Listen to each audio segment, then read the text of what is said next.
There's a pretty one, Ulysses.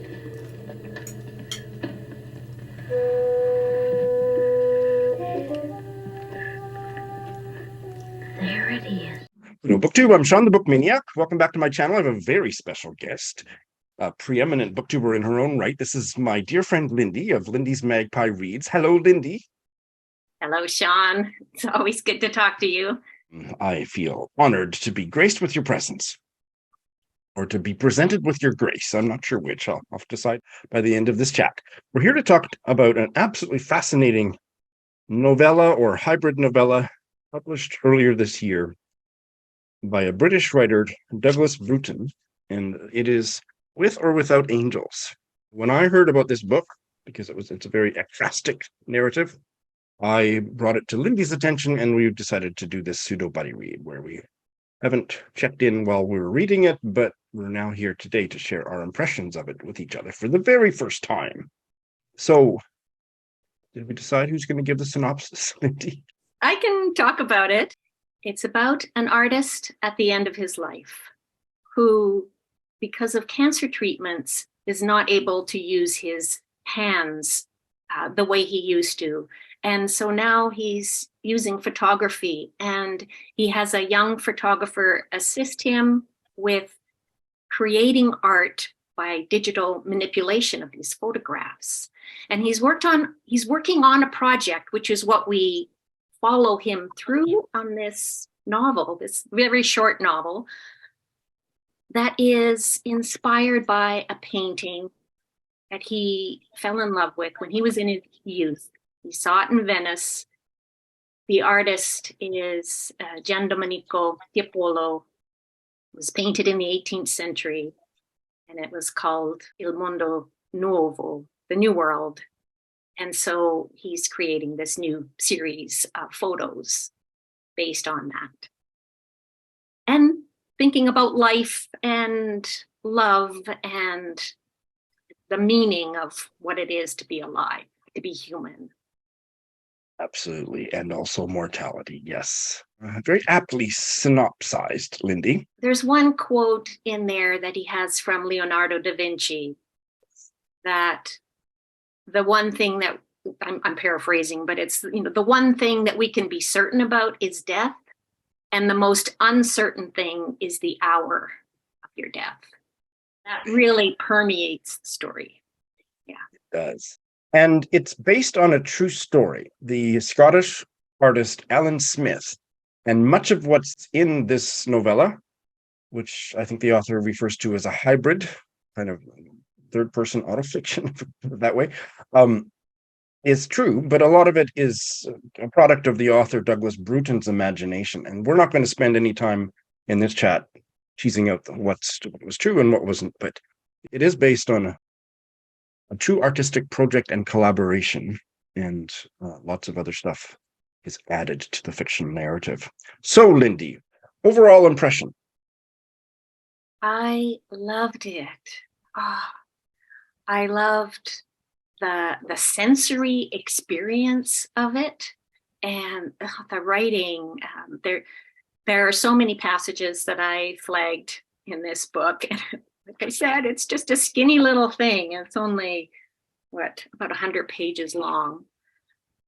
There are photographs in here, the photos of the project of the artist who inspired the book, as well as the original painting by Tiepolo.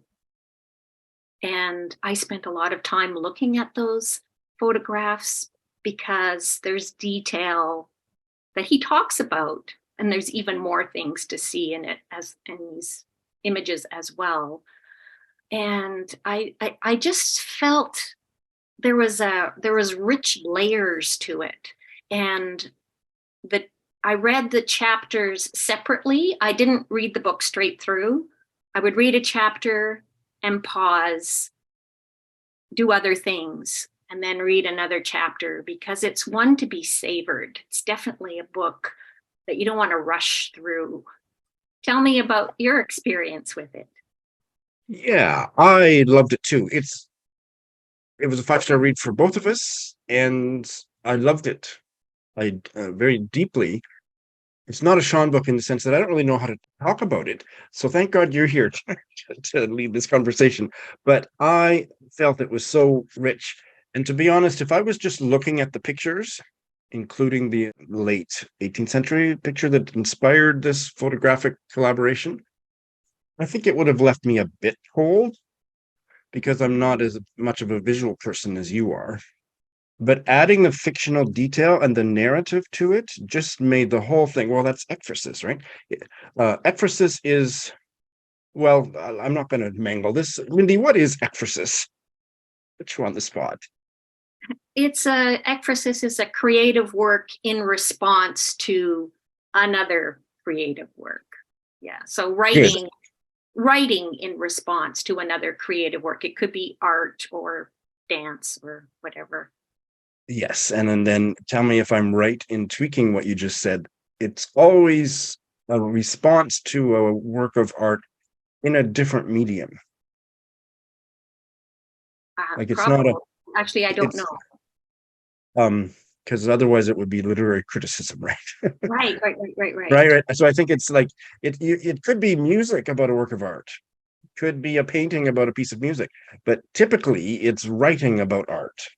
I've been interested in ekphrasis in fiction since I first encountered it consciously in a novel by Elizabeth Barrett last year, and Lindy is a great companion on this ekphrastic journey.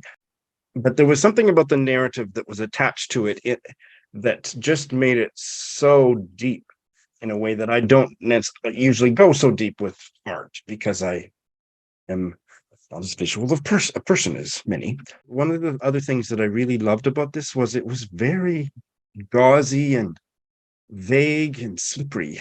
So it's fiction about a true experience, and then it's written in such a way that the consciousness of this artist, partially, it seems, because of his declining mental faculties, perhaps old age, dementia, I don't know, but you're never really sure, did this really happen in the world of this story, or did he imagine it? And he keeps destabilizing the stories he's telling and the memories he's sharing along with that, and that added gauzy textures to my reading of the book.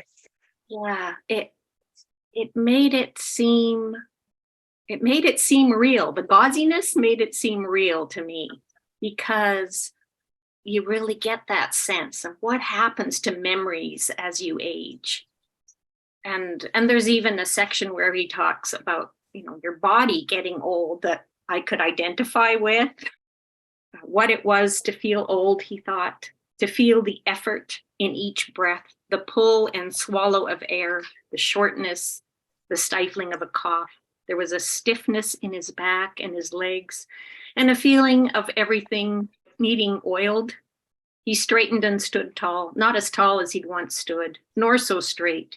He leaned a little heavily on the stick and a little on his small wife.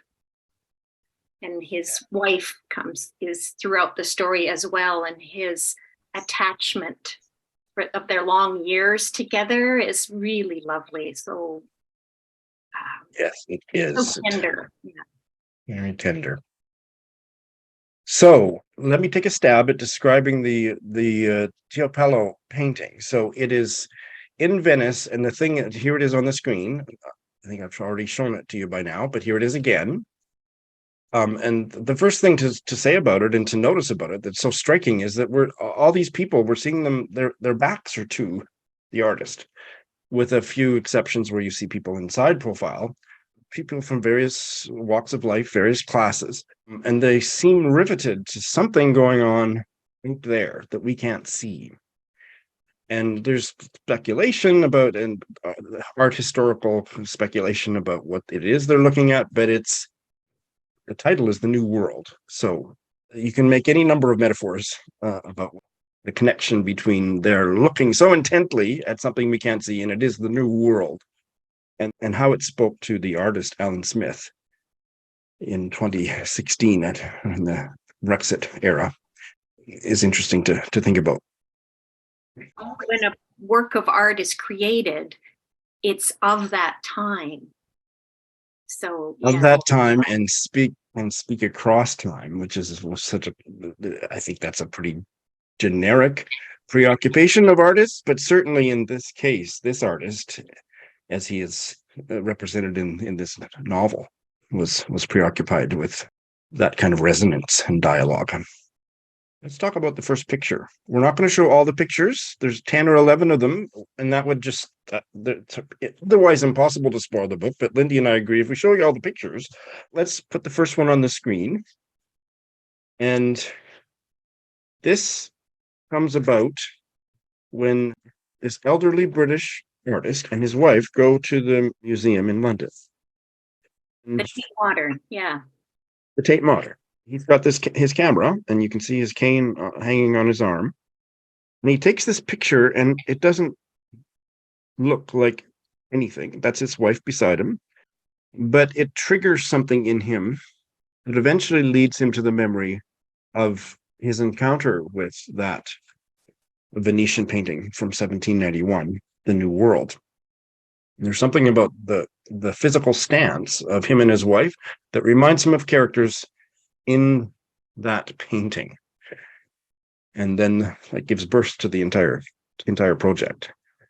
And it's such a wispy thing, the resonance, that it's literally how the people are standing in that painting, and his plus all of his autobiographical memories of encountering that painting. And I won't go too far with what I'm about to say, because just so people can discover the beauty of this for themselves. But there is also a rich romantic resonance for him personally about the time he saw this painting in Venice when he was a young man.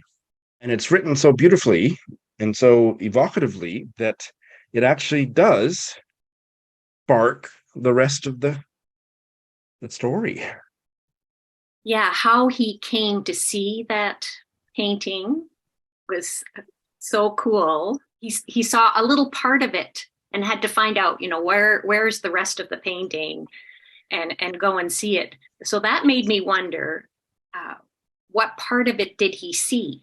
And the cover of the book has got some portions of the painting. And so I looked at it quite a bit and thought, I'm thinking that it's probably this top section here, which is so striking on its own. All of the angles, the flagpoles, the long pole that this man is holding it like a conductor or something, and then the pointed hat and the pointed roof, well, two different pointed roofs actually. Yeah. So I thought, oh, is that it? Could that be enough to make him think, I must see this painting? So intriguing. And lucky for him, the actual painting was in a museum two bus stops away, like very close to where he was. And he is so affected by it, and I can only imagine how large it is on the wall, that he kind of falls down to the floor, enraptured, and eventually falls asleep and dreams about it. Yeah. Again, we don't know how much of this is true to the artist Alan Smith, and it doesn't matter. But in the fictional text, that is what happens, and so many things like that keep happening. And then the elderly artist then will kind of upend what he's just remembered, is saying, I'm not sure if it actually happened, or it actually happened that way, but I think maybe it did. So like I say, this destabilizing energy of what you're reading. And perhaps that might not work for every reader. I mean, what kind of a reader do you think would like this book? I think you have to be into art. I mean, and I'm not into art, but you have to be at least interested in art. What other? Be open to more. I think a reader who is open to finding out more about art and our personal reaction to art. So somebody who wants maybe some self-discovery. I think so. And it's also a romantic very human story about connections with other people. Lots of readers Including, like that. yeah, It including is, young love and old love. yeah, yeah. It's not a page turner. It's not, if you're reading just for plot, this is not a book, that you would probably enjoy. But the inner life of this artist really comes through. The readers who are curious about the inner life of other people, I think, would enjoy this. And so eventually he pairs up with a young photographer, Livy. And their relationship is also a fairly important strand of the story. But she makes pictures digitally manipulating and pasting stuff together based on what he would like to see. And so this original photograph that he has taken of him and his wife in the mirror shows up in, I think, almost all of the series of pictures. I'm going to put on the screen the fourth picture just to give people an idea. Like there is the same couple, the artist and his wife, and they're now standing in a space, a work of architecture called Santa Croce. And there is a floating sheet, a dog, and Punchinello. A Punchinello, I think. Punchinello, okay, thank you. Who is the literary artistic ancestor of Punch and Judy. And that just gives you a sense of the flavor of what emerges visually and artistically out of that original snapshot that he took of him and his wife. Yeah, and the white cloth that's floating in this image has resonance as well with the title, With or Without Angels. There's birds, there's sometimes this floating cloth, or as the author, what does he say? It's the idea of a cloth floating there. Sometimes you don't actually see it in the painting, but he's still got the idea of it being there. I think there might be one of the pictures where you have to really squint to see the tip of it at the top. Yeah. So yeah. Placement and positioning is in fact, I think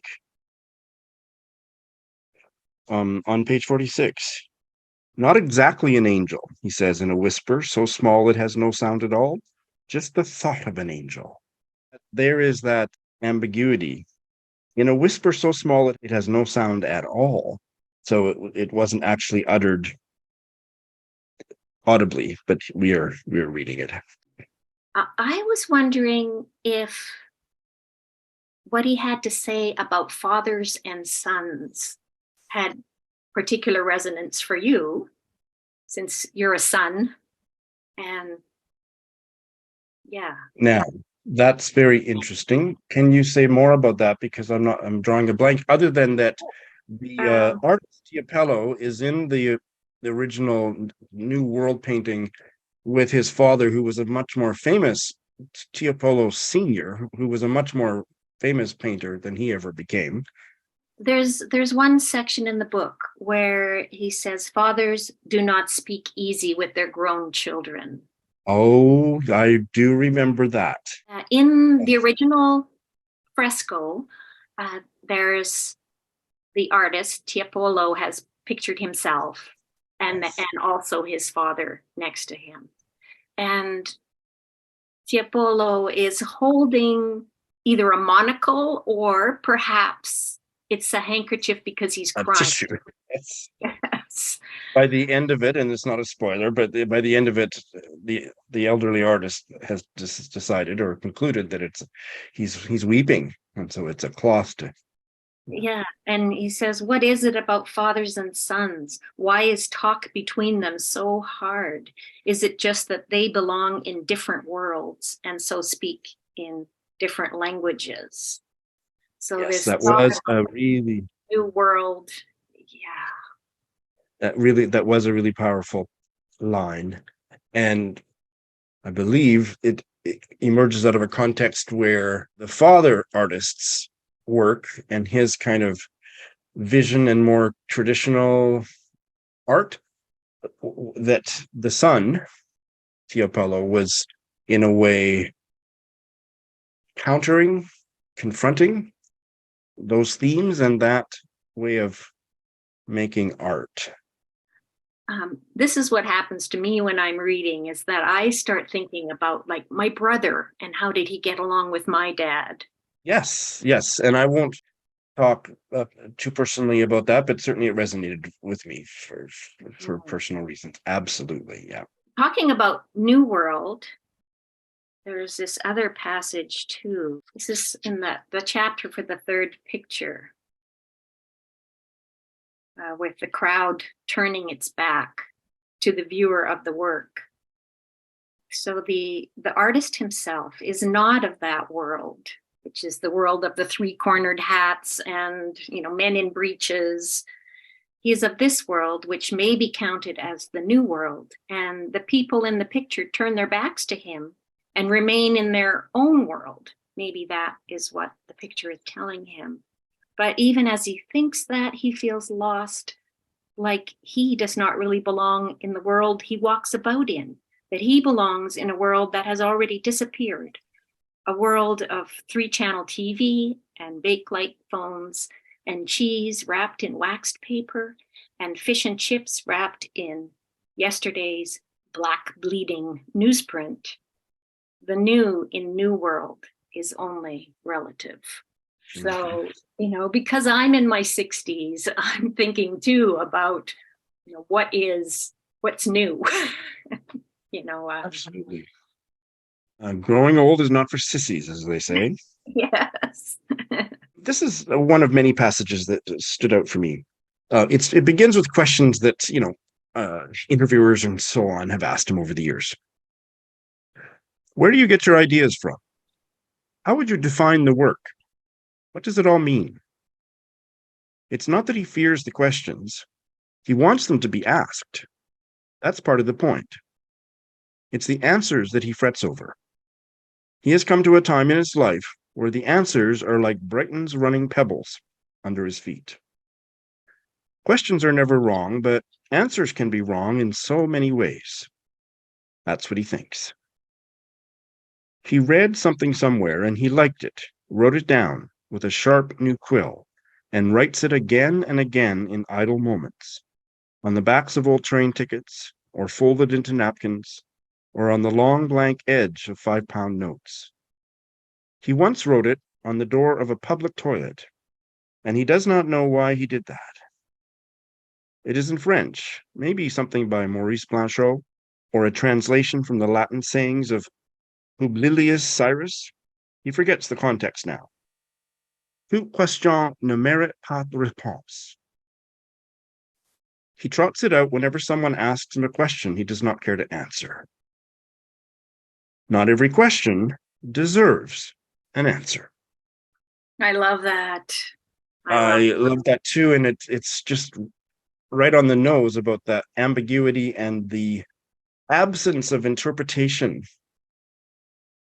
that is key to experiencing this book and this art. And I said something offline, and maybe this is the passage you were thinking of, I don't know, but I said offline before we got started, Lindy, I really need you to kind of lead this because I'm really stupid about art. And you said, no, you're not. But this is what makes it. Yes, because in this book, readers are reassured that your interpretation of art is correct. Even an artist doesn't always, or a writer doesn't always know the meaning of what they're writing. There's no wrong way to experience art. Yeah. And in his staunch, playful refusal to impose any meaning on what he's doing and what he's done, there's so much room in there for the reader and the viewer to make meaning for themselves. And that is what made it a really rich read for me.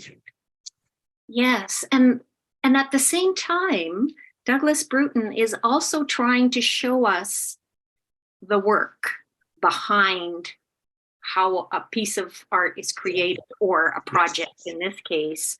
The artist who's the character in the novel used to really like math. He was, and his math teacher talked about how you show your work.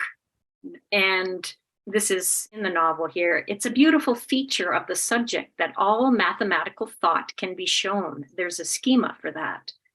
It is not so easy to show the thinking behind a work of art. And yet that is one of the things that's happening in this novel. Oh, I'm so glad you brought that up. And I would marry that to what I just said, that it would have been so easy in showing his work, his deliberations, his conversations, that could have very matter-of-factly imparted what this art meant. And it's not like that. It's roomy, capacious showing of the work and the conversations. So that's really quite astounding. Yeah, it's an astounding book. It is.